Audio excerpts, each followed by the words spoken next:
Good evening and welcome to the 16th ghost story from the book Classic Ghost Stories published by Vintage. And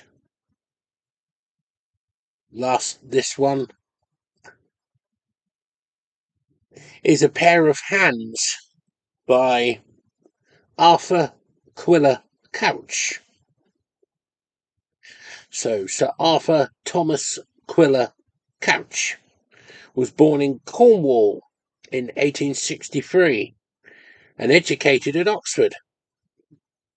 He published his first novel, Dead Man's Rock, in 1887, the beginning of a formidable literary output which included works of literary criticism and journalism, as well as novels, stories, and poetry.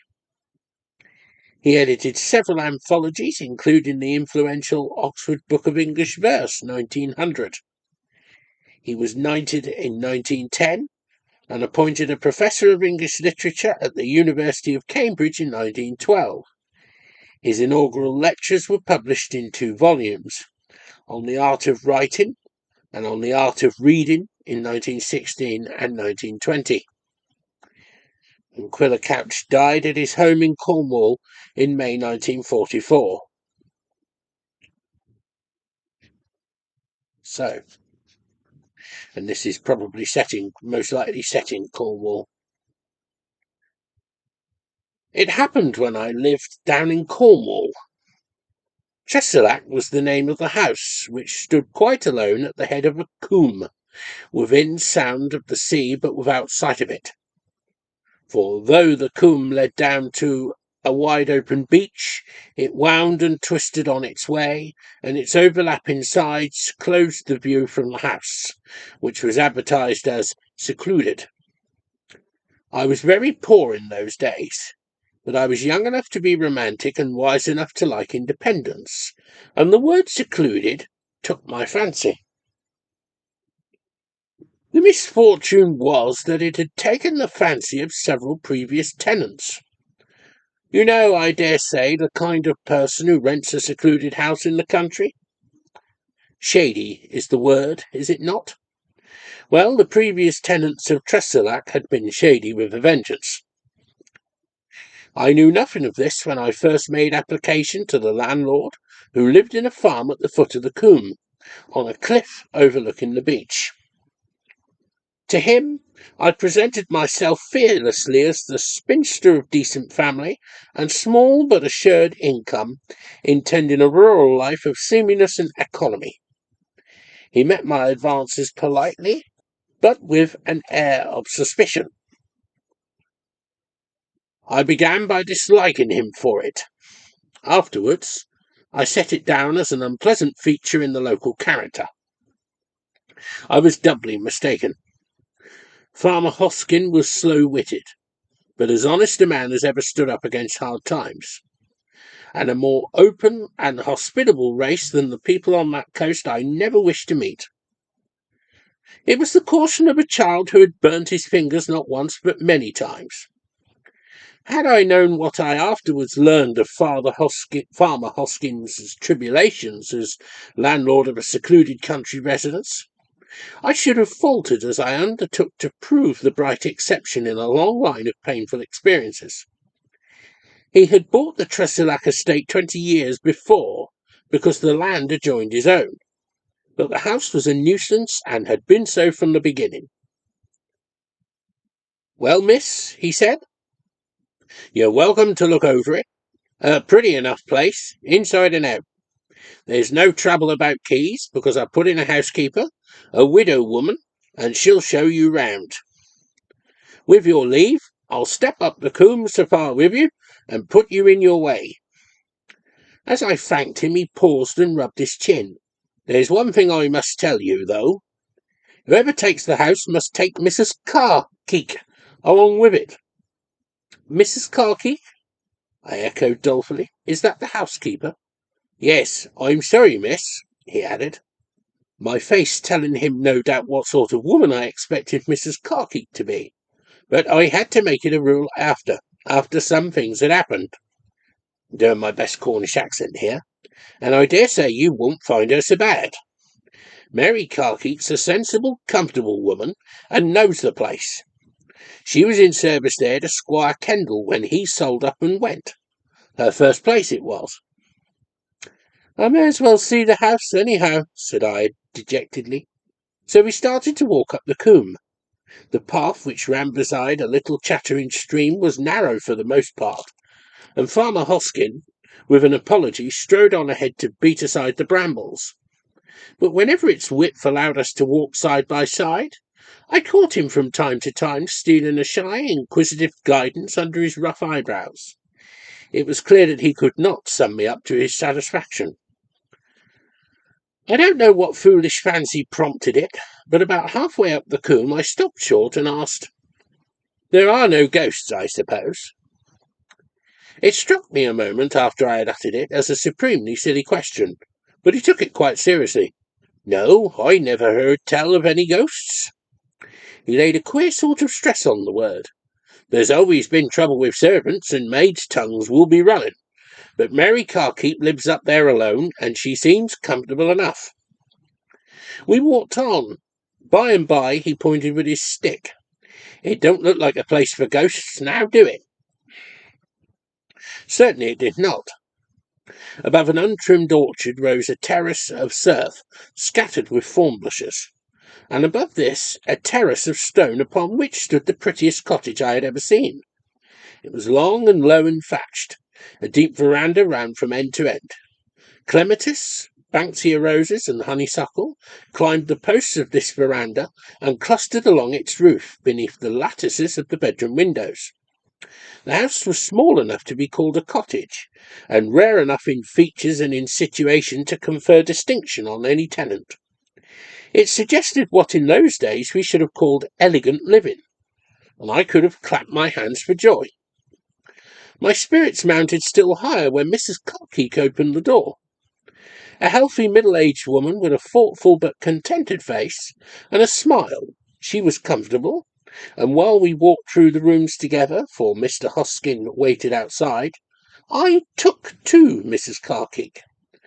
Her speech was direct and practical. The rooms, in spite of their faded furniture, were bright and exquisitely clean, and somehow the very atmosphere of the house gave me a sense of feeling at home and cared for. Yes, of being loved. Now don't laugh, my dears, for when I've done you may not think this fancy altogether foolish. I stepped out onto the verandah, and Farmer Hoskin pocketed the pruning knife which he had been using on a bush of jasmine. "This is better than anything I had dreamed of," said I. "Well, miss, that's not a wise way of beginning a bargain, if you'll excuse me." He took no advantage, however, and we struck the bargain as we returned down the coombe to his farm. I had meant to engage a maid of my own, but now it occurred to me that I might do very well with Mrs. Carkeek. Within the week I have moved into my new home. I can hardly describe to you the happiness of my first month at Tressilac, because if I take the reasons which I had for being happy, one by one there remains over something which I cannot account for. I was young, healthy. I felt myself independent and adventurous. The season was high summer, the weather glorious, the garden in all the pomp of June, yet sufficiently unkempt to keep me busy. Give me a sharp appetite for meals, and send me to bed in that drowsy stupor which comes of the odours of earth. I spent the most of my time out of doors, winding up the day's work with a walk down the cool valley along the beach and back. I soon found that all housework could be safely left to Mrs. Carkeek.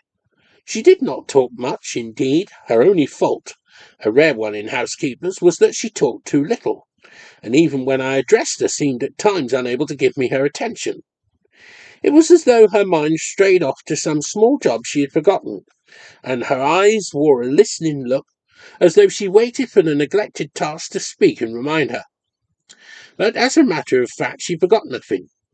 Indeed, my dears, I was never so well attended to in my life. Well, that is what I'm coming to. That is just it. The woman not only had the rooms swept and dusted and my meals prepared to the moment.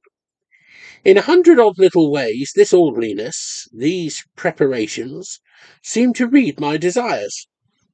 Did I wish the roses renewed in a bowl upon the dining table? Sure enough, at the next meal they would be replaced by fresh ones.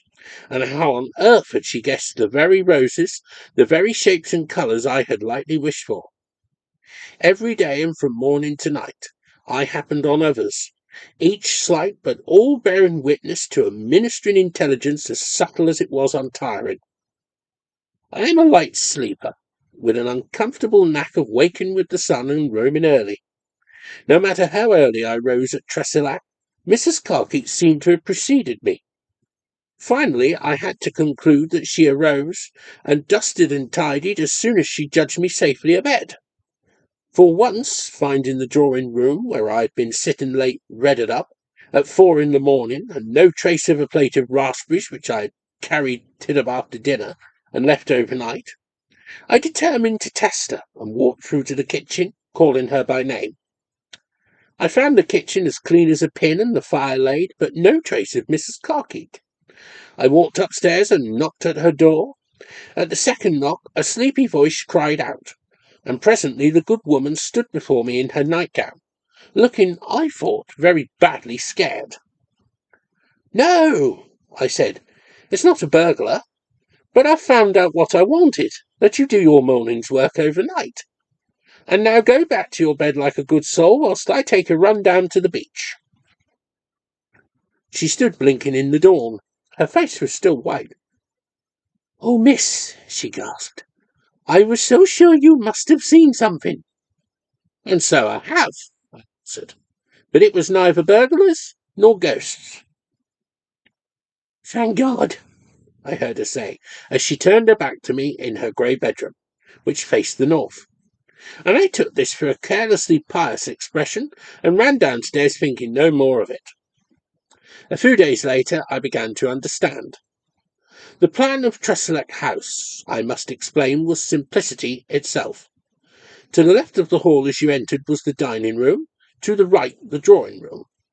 The foot of the stairs faced the front door, and beside it, passing a glazed inner door, you found two others right and left, the left opening on the kitchen, the right on a passage which ran under the stairs to a neat pantry with the usual cells and linen press, and under the window a porcelain basin and brass tap.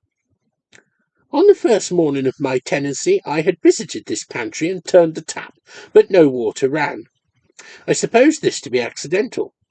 Mrs. Carkeet had to wash up, and no doubt Mrs. Carkeet would complain of any failure in the water supply. But the day after I had picked a basket full of roses and carried them into the pantry as a handy place to arrange them in, I chose a china bowl and went to fill it at the tap. Again the water would not run. I called Mrs. Carkeet. "What is wrong with this tap?" I asked. "The rest of the house is well enough supplied." "I don't know, miss. I never use it. But there must be a reason, and you must find it a great nuisance washing up the plates and glasses in the kitchen. Come around to the back with me and we'll have a look at the cisterns." "The cisterns will be all right, miss. I assure you I don't find it a trouble." But I was not to be put off. The back of the house stood but 10 feet from a wall which was really but a stone face built against the cliff. Above the cliff rose the kitchen garden, and from its lower path we looked over the wall's parapet upon the cisterns. There were two, a very large one supplying the kitchen and the bathroom above the kitchen, and a small one fed by the other, obviously leading by a pipe which I could trace to the pantry. Now the big cistern stood almost full, and yet the small one, though on a lower level, was empty. "It's as plain as daylight," said I. "The pipe between the two is choked," and I clambered on to the parapet. "I wouldn't, miss. The pantry tap is only cold water and no use to me. From the kitchen boiler I get it hot, you see. But I want the pantry water for my flowers." I bent over and groped. "I thought as much," said I, as I wrenched out a thick plug of cork, and immediately the water began to flow. I turned triumphantly on Mrs. Carkeet, who had grown suddenly red in the face. Her eyes were fixed on the cork in my hand.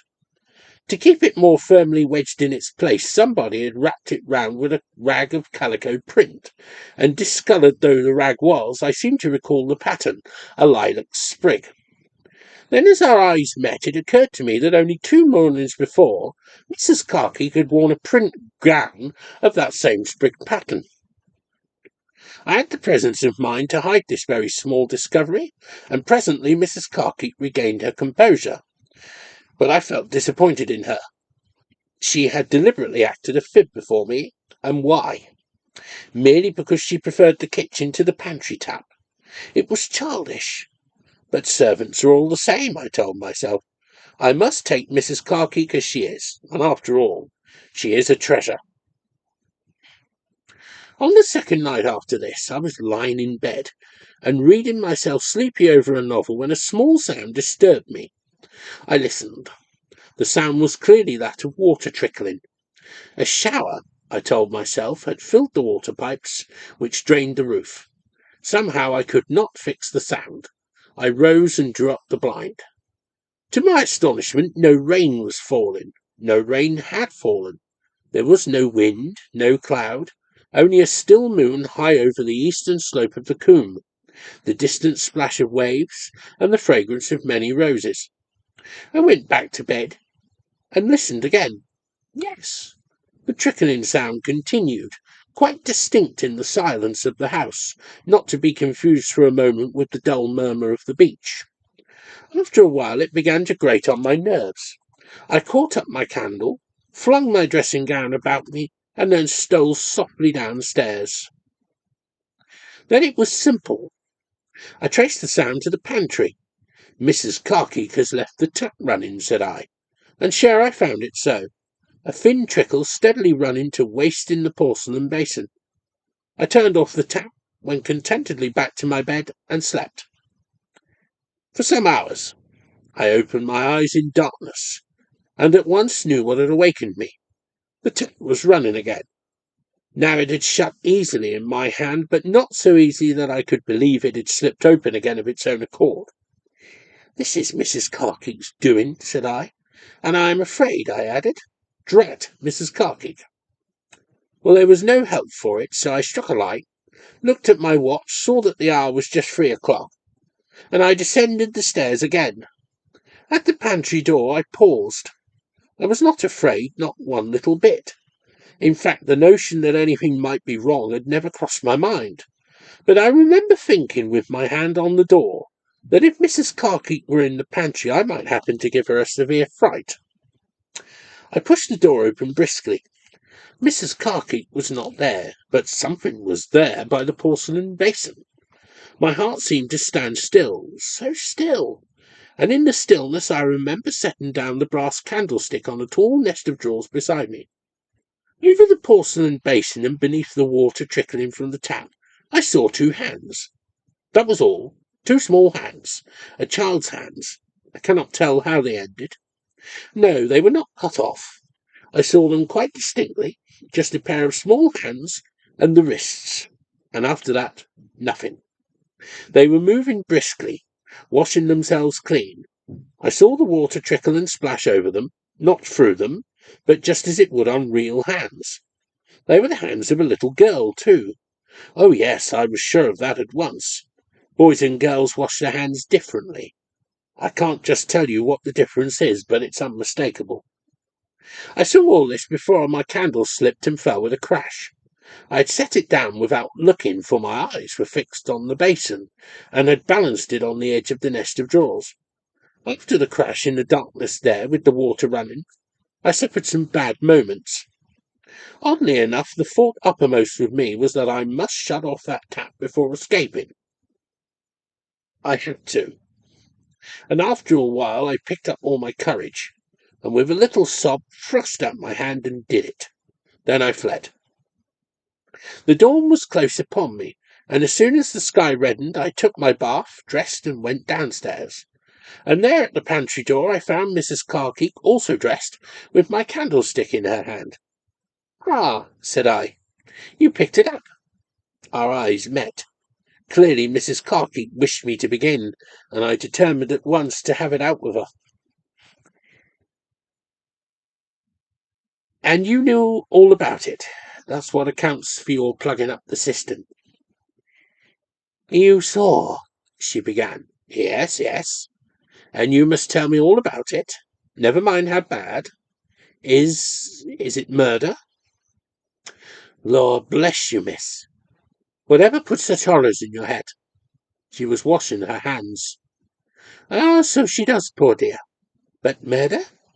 And dear little Miss Margaret, that wouldn't hurt a fly. Miss Margaret? Eh? She died at 7. Squire Kendall's only daughter, and that's over 20 years ago. I was her nurse, miss, I know. Diphtheria it was. She took it down in the village. But how do you know it is Margaret? Those hands. Why, how could I mistake? That used to be her nurse. But why does she wash them? Well, miss, being always a dainty child, and the housework, you see. I took a long breath. Do you mean to tell me that all this tidying and dusting? I broke off. Is it she who has been taking this care of me?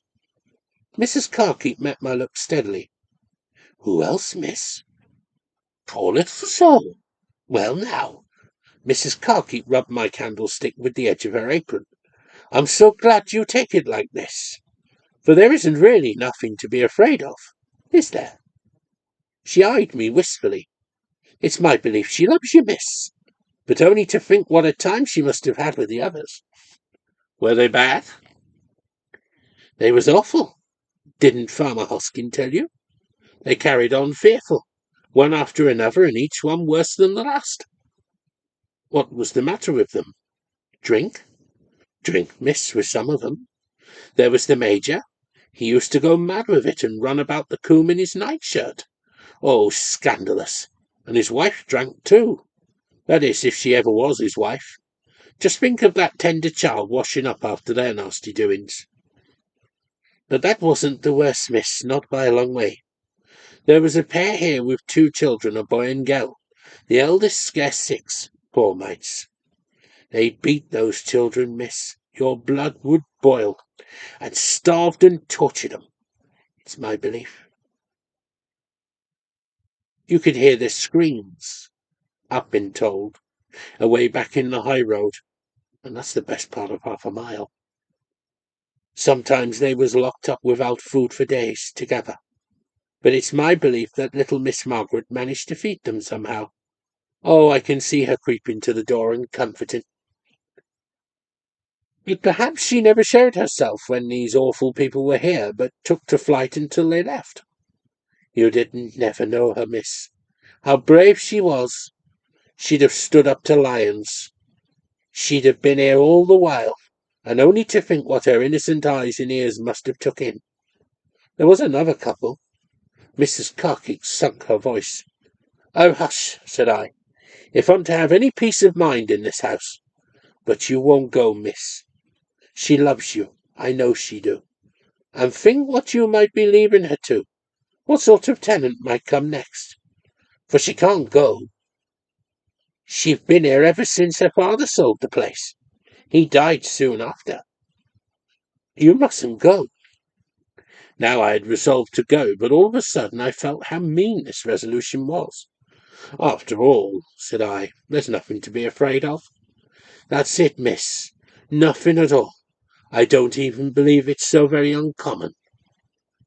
Why, I've heard my mother tell of farmhouses where the rooms were swept every night as regular as clockwork, and the floors sanded, and the pots and pans scoured, and all while the maids slept. They put it down to the piskies. But we know better, miss. And now we've got the secret between us, we can lie easy in our beds, and if we hear anything, say, God bless the child, and go to sleep. I spent 3 years at Tressilac, and all that while Mrs. Carkeet lived with me and shared the secret. Few women, I dare to say, were ever so completely wrapped around with love as we were during those 3 years. It ran through my waking life like a song. It smoothed my pillow, touched and made my table comely. In summer lifted the heads of the flowers as I passed, and in winter watched the fire with me and kept it bright. Why did I ever leave Tressilac?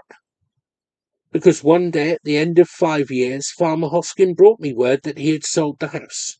There was no avoiding it, at any rate, the purchaser being a Colonel Kendall, a brother of the old squire.